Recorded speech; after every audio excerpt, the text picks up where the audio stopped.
another little what? Do I remember rightly that you had a gun story from Thailand? Was that from the Sunday prescription days? Yeah, yeah, yeah. The very short. This was my Edinburgh show. I'll give you the 2 minute version. I had a mad methamphetamine binge, and I was buying a couple of ounces up of these lunatics. I don't even know where I found them.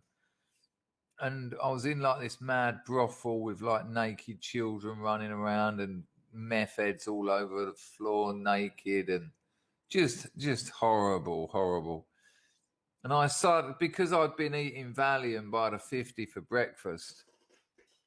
I realised if I didn't get any stimulants in me within about 20 minutes, I was just going to faint. And because I'd ordered 2 ounces of shards, not fucking shake and bake, proper shards, I realised that they knew that I had about, 15, about 10,000 English on me. And the minute I fainted, there'd be a rope round my neck, a gaffer tape round my mouth, and their hands in all my pockets until my pockets were empty, and then they'd have dumped me off the side of the road somewhere. So I got a bit, where's my fucking drugs? And I started getting a bit on top, and Larry and one of them said, look, should we go out the back and just have a few shots of my gun, just take it easy for a bit? And I thought, yeah, oh yeah. Yeah, give me the gun. Yeah, why don't you give me that gun right now?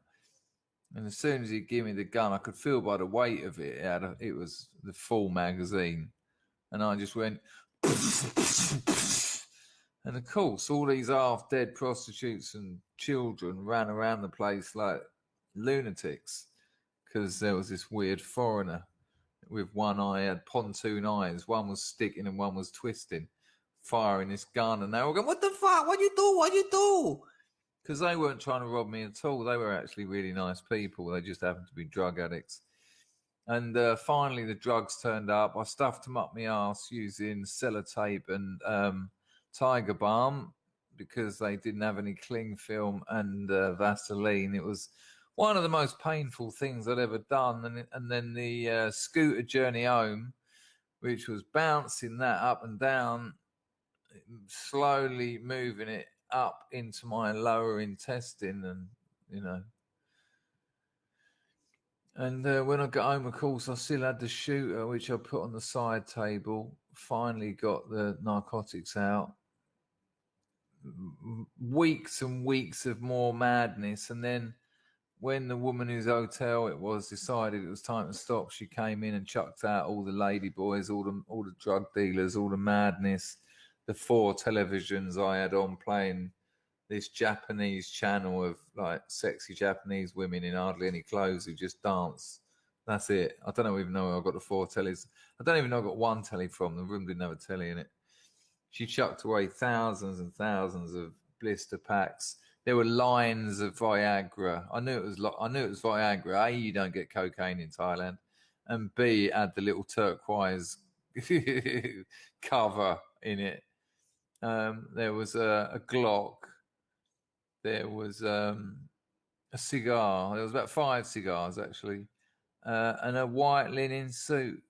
So I'd relapsed on methamphetamine, got a suit made, and a fedora, of course, and a blue cravat, nasty blue it was as well, and a cigar. So I must have been down on Patong Beach, buzzing my tits off, smoking a cigar in my... really, really blending in with the crowd, not to be noticed, running around town, buying huge quantities of illegal substances. Yeah, yeah. That's the 2 minute version of a 50-minute story. It's on. It's on. It's called Fear and Loathing in Patong. It's in my on my channel. If you search for Fear and Loathing